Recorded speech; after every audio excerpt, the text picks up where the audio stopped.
Hello everyone, I hope you are well. Welcome back to my channel. I thought I would do an update video on the Eurovision Joost Klein situation. So Joost Klein was a Netherlands contestant for this year's Eurovision Song Contest, and on my channel I made videos reacting to all the songs to do the song contest. I was loving it, I was really invested in it. There was quite a lot of drama behind the scenes this year, and then the night before the Eurovision Song Contest, the act that was going to win the Eurovision Song Contest with the song Europapa, it was the most viral song, it was the most successful song.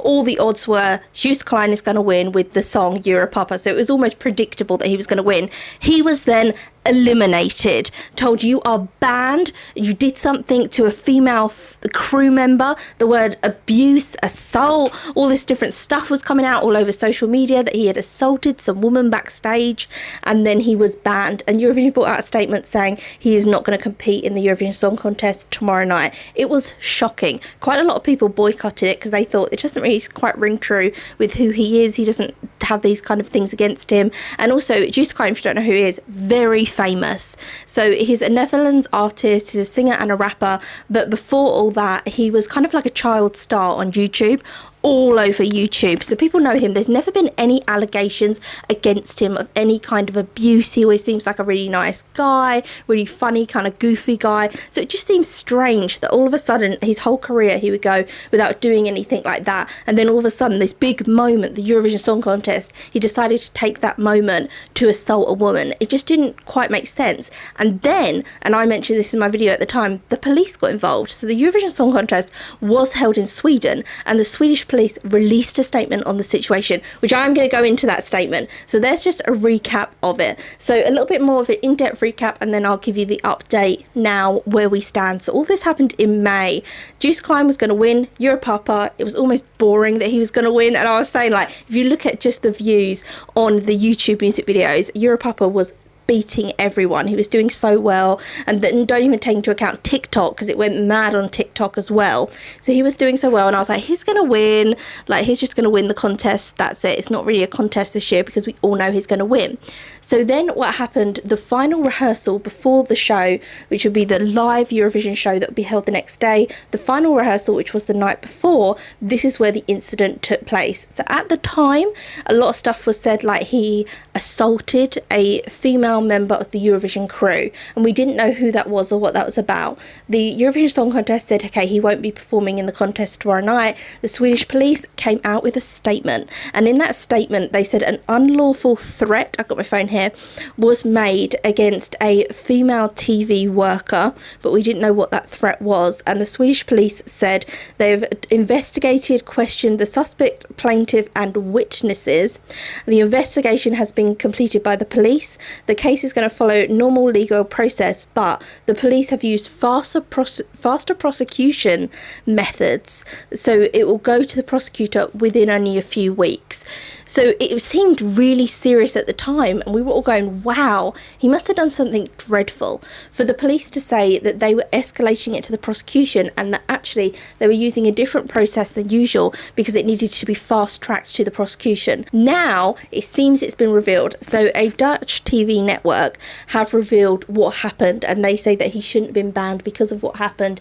Their case is, we're showing you, we're going to tell you what was done, but we don't think this is enough for him to be banned from the Eurovision Song Contest, let alone the police being involved. So what happened in that final rehearsal, this is when the whole thing went down. In the final rehearsal, he performed on stage, he came off stage, he was apparently quite overwhelmed with emotion because in the song it's Europapa, both his parents unfortunately tragically died, and he talks about his father within the song. So he was very emotional backstage, and then this female camera crew, that's what she was, she kept filming him, and he said, can you stop filming me, because he was quite emotional. She wouldn't. They got into a back and forth argument. I don't know how many other people were involved in the argument because there were witnesses to that, so I don't know if other people were kind of chipping in as well, adding to it. And then apparently he made a fist gesture.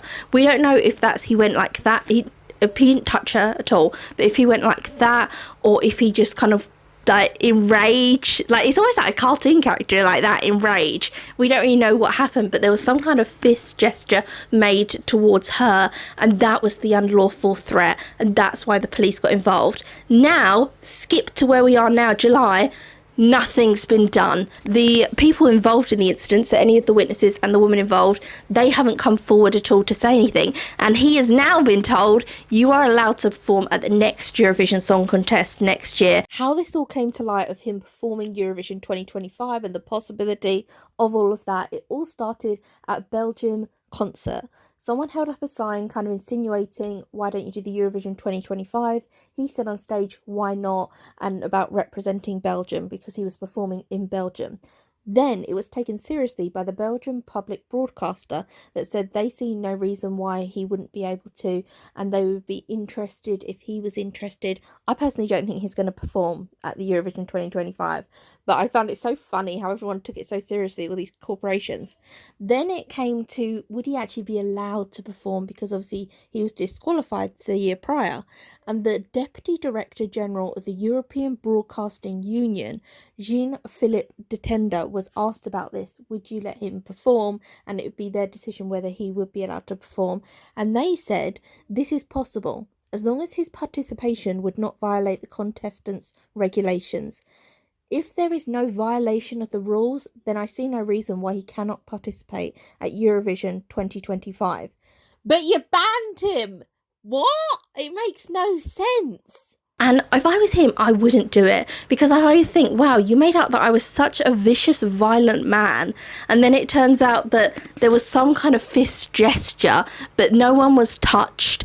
I just find it so strange. And obviously I'm not saying like go and shake your fist at everyone in the street that you meet, but if you're having an argument with someone and you're saying like, you need to stop filming me now, and they're not. Also, where is that footage? Where is that footage so we can actually see? Was he being antagonised? Was he antagonising? What was the situation? We don't really know because that footage isn't out there. And the witnesses, I'm sure someone else was filming. He must have still had his microphone on from being on stage in the rehearsal. So there's going to be some sound recording. There's going to be some visual recording. It just seems so bizarre that now they're saying, oh, you can perform next year if you want. I thought he was this hideous beast. I thought he was a beast that can never perform, so he can perform in the Eurovision if he wants to again. But what? I feel we need justice for Joost Klein. I'm sorry, but to make out like it was some kind of physical assault, which they allowed the rumours to run and was so vague and everything. They made it seem like a major incident. The police are involved. He is under investigation, because the Eurovision said he is under investigation, and because the police are involved, we no longer think he can participate. He will not be in the Eurovision. And it was such a huge thing because he was probably going to win that year, and so it was such a big dramatic thing. And then the police, we have fast forwarded this through the prosecution, so you obviously thought, oh, he's going to be charged with something, and then we don't even know the full situation, the full context of what happened. We don't know if anything physically was done to him or any physical threats towards him and he was retaliating. We have no idea. I just think if he had done something shocking, horrific, he'd be banned for life. The Eurovision would say, we can't have any association to do with you whatsoever. There was so much going on, wasn't there, this year Eurovision? Like, looking back, what a mess. It was shambolic. There was like demonic stuff, and then everyone was mad that Israel was competing, and they said that they were going to kill her. Do you remember the woman who was singing for Israel? They said that she was going to be murdered, so then she had to be in like house arrest in a hotel room with 24-hour security because they were worried someone was going to kill her to make some kind of statement to the Israeli government. And then the whole contest got protested, and Greta was there. Good old Greta turned up. She was there protesting. The show itself was very odd. I didn't love it. I can't remember if I made a video after the show. The entries I loved basically didn't get in, and then we were stuck with the kind of demonic performances that weren't my kind of vibe, and then it just all seemed odd. And then there was lip syncing at the end. We haven't even spoken about this, sorry, but the winning act lip sync at the end, and I was like, this is not Eurovision. Because in Eurovision, when they say, oh, like this person's won, I did like the winner, but anyway, Nico, wasn't it? But anyway, so when they say, oh, this person's won, they then have to perform the song. But obviously their adrenaline is going mad because they've won. They're too excited. So it sounds dreadful. Apart from some performers have done it quite well, but some really haven't. They're like, ah. Their voices are all over the place. They normally break down in tears. The other contestants run on stage, hug them. So they're trying to sing, they're like, ah, and then someone's body slams, and they're like, ah, ugh. I love that moment at the end, how messy and chaotic it is. And then at the end, they're just kind of shouting the words out. I'm a firefighter, because they can't keep their adrenaline. I love it. It was lip sync. It was so sanitized. The whole end. I was like, oh my gosh. The award broke. What was that about? The award smashed, came off its stand, and the whole thing was just bland at the end. I didn't get that exciting Eurovision feel that I normally do because of the lip syncing in it. I thought was very strange. Very odd contest this year. Next year, let's get it together a bit more. Let's not have so much other stuff going on. But it did add to it. I mean, it was bizarre, and I do think justice for Joost, Klein. Like, on a serious note, what is going on with that? Am I the only one up in arms about this? I'm outraged.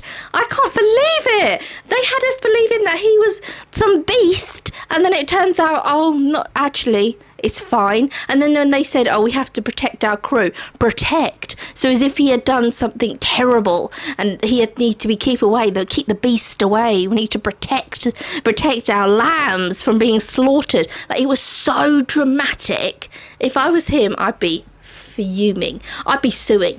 Oh, he should sue, because it was ridiculous. Anyway, I don't think we've spoken about Eurovision since the Eurovision, but I just wanted to come on and put my thing, because Joost Klein, like, at the time I made videos about it. I'm losing my breath, but I just wanted to kind of say, I don't think it was what it was. I think we were conned.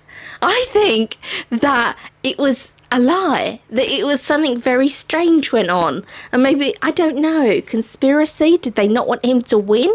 Was it too obvious that he would win and they needed something to distract from the Israel situation, because that was making the headlines? So then all of a sudden a contestant is out of the contest. Oh wow, okay, let's not look at this thing here with Greta Thunberg, let's look over here. Was it? I don't know. I need a little tinfoil hat. So in my videos, when I go off, I can go, let's get into conspiracy corner. It is a corner. Let's just go conspiracy corner over here. Was it a fix? Who knows? Back over here. That should be my new thing in my videos. But I'm shocked. And Joost Klein is obviously over it, because he's on tour, he's releasing music, he's still got people collaborating him. He literally brought out collaboration like a few weeks ago with someone else who's very famous. So, you know, he's still doing his thing, but I would be fuming. One absolute pantomime. How enraged I was there. Anyway, leave your comments down below. Tell me what you think of the whole situation. I think it's very bizarre that he would be allowed to perform next year if he was supposed to have. I'm going to end the video here. So I will see you again soon. Subscribe to the channel, and I will see you again soon for another video.